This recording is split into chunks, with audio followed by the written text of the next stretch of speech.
It's a pleasure now to introduce our second speaker of this session, Mr. Mark Lashier, who is the President and CEO of Chevron Phillips Chemical Company. Welcome. Thank you.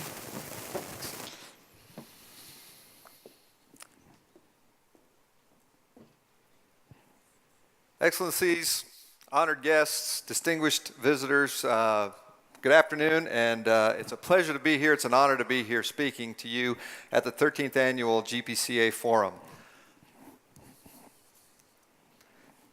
I want to thank you for your attention. I'm particularly pleased to be able to discuss with you transformation and growth in this incredible region and beyond.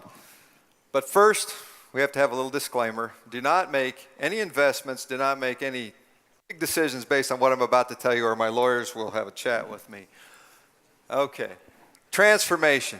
CPK's history, CPK's story is all about transformation. We were formed back in 2000 when our owner companies, Chevron Corporation and Phillips 66, realized that they could take their two underperforming petrochemical assets and combine them into one company that could focus intensely on being a premier player in the petrochemical industry. It was very clear what our job was. We were supposed to take these assets and we were to fix them or exit them. And that was our intent and that was our focus. And so we set upon that. We were asked to burn the bridges back to our owner companies. We had no way back. We had to focus on making the assets that we put together successful or to shed them. And we did that ruthlessly. We were focused on rationalizing underperforming assets, but we also focused on aggressively growing our petrochemical assets that we saw strength in. And we saw strength in going out into the world and securing advantaged feedstocks and plentiful feedstocks to be able to grow using our technologies and our expertise and experience in marketing the great products that we could produce. And in the early 2000s, that led us to the Middle East, where there were abundant and plentiful and advantaged feedstocks. And we joined forces with key partners in the region to provide some success for us to begin to take ourselves toward that goal of being the premier chemical industry. We joined forces in Saudi Arabia and Qatar to develop world-scale assets that today are among the most reliable, the safest, and the most profitable assets in our portfolio. And then about 10 years ago, we started to see the beginnings of the shale revolution in North America. And early on, we were the first to announce a very aggressive investment of billions of dollars to take advantage of the low cost and plentiful hydrocarbons that the shale revolution promised. And the promise came to fruition. In 2017, we started up 2 world-scale polyethylene units in our complex in Old Ocean, Texas. Shortly after that, in early 2018, we started up a world-class, world-scale ethane cracker in our complex in Baytown, Texas, and it's been a phenomenal success. But that's just the beginning. The best is yet to come. We believe that the advantages afforded us in the Middle East and in North America provide great opportunities for growth in the future, and you'll hear more about that in my discussion. Who are we today? Well, I think it captures it best if you look at our logo up to the right-hand side. We created a new tagline that says, "We believe in performance by design and caring by choice." What does that mean? Well, that means that we're a company driven to perform, to provide industry-leading performance. And we're a company full of people that choose to care. We choose to care about each other. We choose to care about the work that we do. We choose to care about our partners, our customers, and the communities in which we serve. I want to share a little video with you that highlights what we think about the future based on this tagline. At Chevron Phillips Chemical, we aim to be the best in our industry. A place where people want to work and a supplier customers prefer. We want our communities to welcome us and our owners to invest in our growth. We're on a mission, delivering products to all corners of the world that make life cleaner, safer, and more convenient, providing enriching careers and delivering strong financial returns. We are united by our values, operating safely and reliably, treating each other with respect, acting with integrity. And we do it all with an unrelenting drive to overcome our challenges and succeed. We are a company that is designed to perform and a people who choose to care.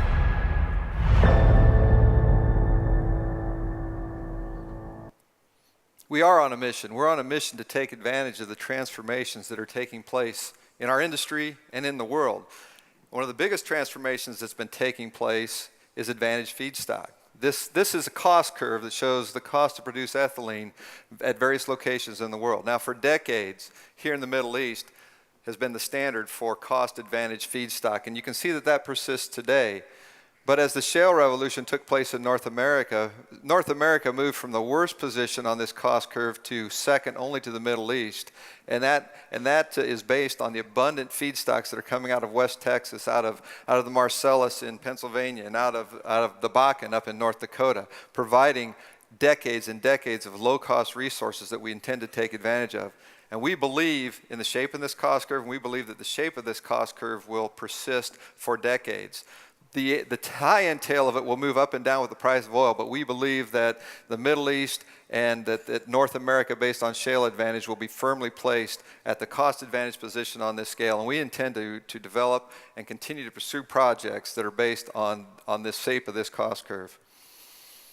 And speaking of transformation, the world is also transforming. Jim touched on this in his talk as well. You know, the feedstock advantages there to provide the products that the world needs. But what about the demand side? Well, we believe the demand side is going to emerge as well. You know, the Brookings Institute says that in 2016 there were about 3.2 billion people in the global middle class. By 2026, that's going to be 5.2 billion. In just 2 short years from now, the global middle class will be the largest segment of the global population. Think about that. For the first time in history, 5.2 billion people will be in the global middle class. That provides a tremendous source of demand for our products. They all want to enjoy the conveniences that we enjoy each and every day. The food safety, the conveniences of lighter vehicles, and the lower greenhouse gas emissions that these things afford. Now, where is that happening? That's not happening in the developed economies in the world. That's not happening in the developed economies in the world like the U.S., Europe, or Japan. The middle class there is only growing by about 0.5% a year. But if you look to India, as we saw this morning, to China, to Southeast Asia, the middle class there is growing at an incredible rate of 6% a year. Out in the future, in 2030, almost 60%, or over 60% of the global middle class will be in Asia. And that presents a tremendous opportunity and tremendous obstacles for us to overcome as a petrochemical industry. We have to look at that and how do we address that demand growth, and how are we ready as petrochemical and plastic producers to take advantage of that, and how do we mitigate the sustainability issues that dramatic growth endures.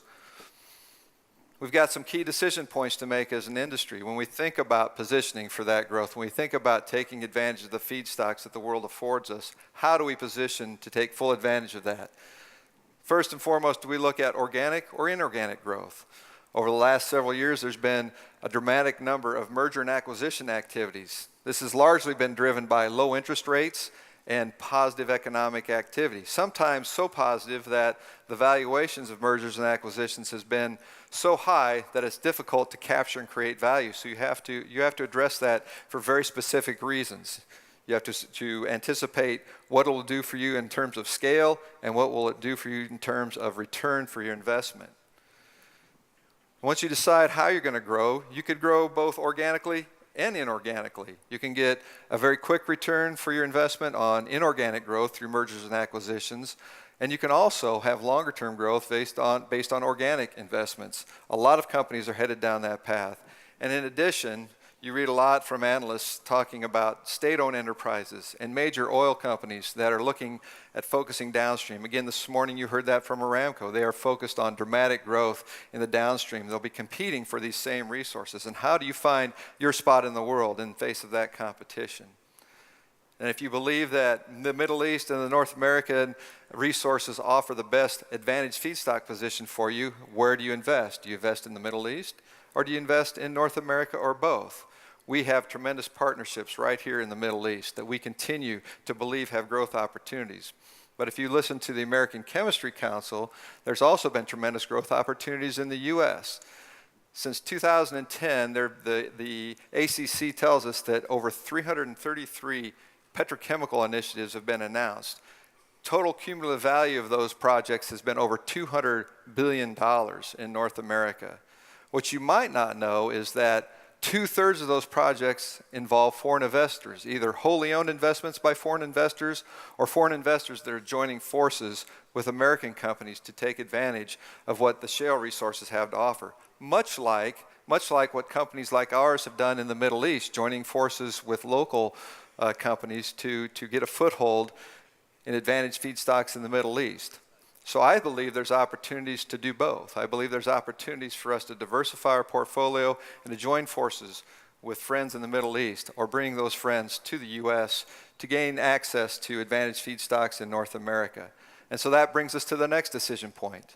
Do you go solo or do you go through joint ventures? We believe that regional partnerships offer tremendous advantages. We've got both solo investments. Our new U.S. Gulf Coast project was a solo investment, the biggest thing that we've ever undertaken. And we've enjoyed great success with joint ventures. And we believe that regional partnerships offer a lot of advantages and mitigate lots of risks. And that leads me to the case for regional partnerships. Number one, partnerships mitigate risk.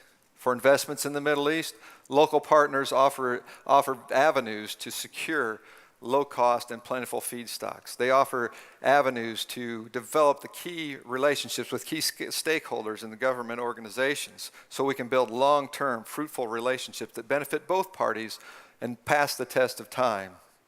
Also, we believe that multiple regional partnerships can offer diverse supply chain routes and optimize our opportunities to serve our global customer base. It mitigates things like tariff issues and trade wars and supply chain disruptions.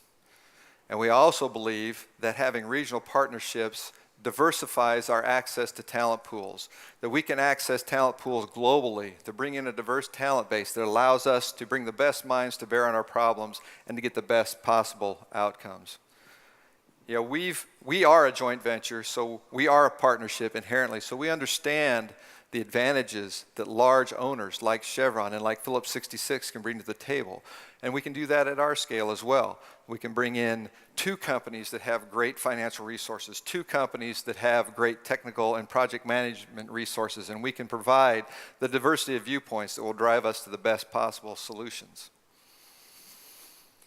Now, we've got great access to feedstock, whether we're in the Middle East or whether we're in North America. We believe that the demand for our products is growing dramatically and is going to be there. And we can match up those two things to drive the elements for great success. But what are the challenges that are looming out there? There's many risks to consider. One risk that we've tried to tackle head on is the rising capital costs for construction. Capital costs are rising at an astonishing rate. And so we've had to step back and focus on some key factors, some very key factors that can help mitigate the risks associated with capital costs. We've taken a white sheet of paper and looked at the kinds of assets that we want to build, and we've been ruthless about identifying ways to reduce costs, challenging every piece of equipment, every bit of steel, every instrument that goes into these assets to counteract the inherent rise in capital costs. We also look at how we need to execute these projects, and we believe that to be successful in driving down costs, you have to be very productive. And to be productive in the construction of these assets, you have to have a construction-focused approach where you, from the very beginning, involve the ultimate constructor of these assets so that the layout enhances productivity versus inhibits productivity of these assets. We also believe that you have to involve the right people at the right stage. You have to think about starting up those assets before you start putting steel in the ground, so you have the right subject matter experts, the operation and maintenance folks involved that can bring value and provide the right mindset to set the stage for success. We believe all those things can combine to counteract the rising costs. Sustainability. Many speakers today have focused on sustainability. Many of the questions this morning focused on sustainability, but it is a threat to our industry. We produce incredible products that the world needs. We produce incredible products that can solve the problems that the world faces. But as the population of the world grows, as this dramatic growth in the global middle class grows, the problems and the challenges are going to be more and more monumental. And we've got to provide solutions to the world's sustainability issues. Plastics are great materials, but they don't they don't belong in the environment. Plastic waste does not belong in the oceans, and we have to step up as an industry to take concrete action to counteract that. Also, very importantly, we have to have a stable political and economic environment for the petrochemical industry to thrive. The greatest threat to the growth in that global middle class is political and economic instability. If the global political situation, the global economic situation deteriorates, the promise of that 5 billion people moving into the middle class will be destroyed, and the demand for our products will be destroyed along with it. And finally, we've got to make sure that we've got the workforce of the future, that we bring the talent into our pipeline and to create the talent that we need for the construction of these assets and for the operations of these assets, and we continue to develop the talents that we need. You know, a good example is with our U.S. Gulf Coast project. Very early on in that project, we had many challenges hiring, you know, the kinds of pipe fitters, the kinds of welders, the kind of skilled craftspeople we needed that could safely and efficiently execute a project. But the good news is, this first wave of massive investment in North America retrained the American workforce. And so now those resources exist, but we can't lose sight of the fact that we need a continuous pipeline of talent, because we also face a wave of more retirements as the baby boom population moves on and new employees move into that talent pool. We've got to make sure that they've got the right skills and the right mindset to safely construct and safely operate these assets. So I'm going to wind up this discussion talking about some of the lessons that we learned from our U.S. Gulf Coast project. First of all, we are quite proud of this project. It's the largest project we've ever undertaken. We've undertaken projects of similar scale, but not on our own. We executed this incredibly well. We faced many challenges, not the least of which was a major hurricane just as we were reaching mechanical completion. But with our ethane cracker, we set a record. We moved from mechanical completion to startup in record time. Our technology provider, Technip FMC, said it was the most efficient and effective startup, the quickest startup that they've seen in over 30 plus ethane crackers that they've been involved with. But we're a company that believes in continuous improvement. There are many things that we could have done better, many lessons that we learned. And I'm going to share some of those lessons with you that we intend to use as we move forward with other projects.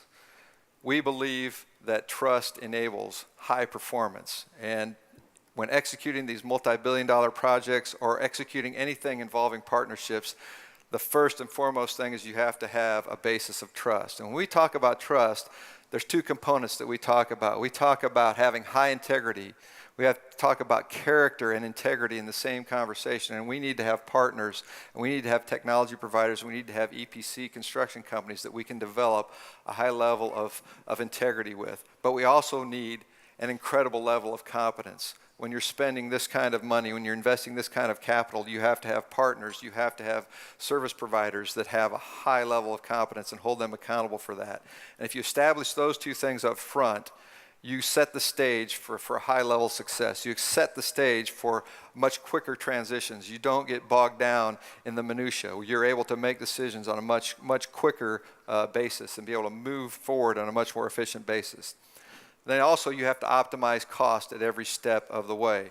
But very early in the project, there are a number of things that you have to focus on. Again, I touched on a construction-driven process. You have to focus on what will provide the greatest opportunities to be efficient. You have to focus on those costs. You have to remove every bit of cost that could cause you to spin out of control. You have to keep safety in mind, but you don't want to overinvest in things that actually reduce the reliability of the asset. And you have to stick with an execution schedule that is achievable, that you don't drive past the capabilities of the organization that you've put together. And finally, I'd have to take you back to our tagline, performance by design and caring by choice. We learned a very hard lesson early on in our U.S. Gulf Coast petrochemicals project. I told you that we had a very difficult time finding a talented workforce to come in, the pipe fitters, the welders, the craftspeople, but we also failed early on to recognize that we needed to care for that workforce, that we needed them coming in each and every day knowing that we cared about their safety, that we cared about their work environment. Early on, their performance was poor. From a safety perspective, we were injuring too many people. From a productivity perspective, it was taking too many hours to get things done. But once we realized that we needed to engage these employees with care and with an understanding that we wanted them to be safe, that they had to understand that we cared about their work environment, things turned around dramatically. We saw incredible reductions in safety incidences, and we saw dramatic increases in productivity. And that simple change really drove the success of this project. And that is probably the biggest lesson that we learned, that choosing to care can create employee engagement that will take you places that you never thought you could go. So in all, we believe that the future is bright for this industry, that the feedstocks are available, that the demand growth is there. We've got many challenges out there, but we can face those challenges. We can find ways to mitigate those challenges. And one of the keys to mitigating those challenges is to having great partnerships. There's unprecedented growth opportunities, and together I think there's opportunities for all of us to move forward, to address the challenges of sustainability, to address the challenges of growth, and we can produce the products that the world needs to make the world a better, cleaner, and safer place. Thank you, and I look forward to your questions.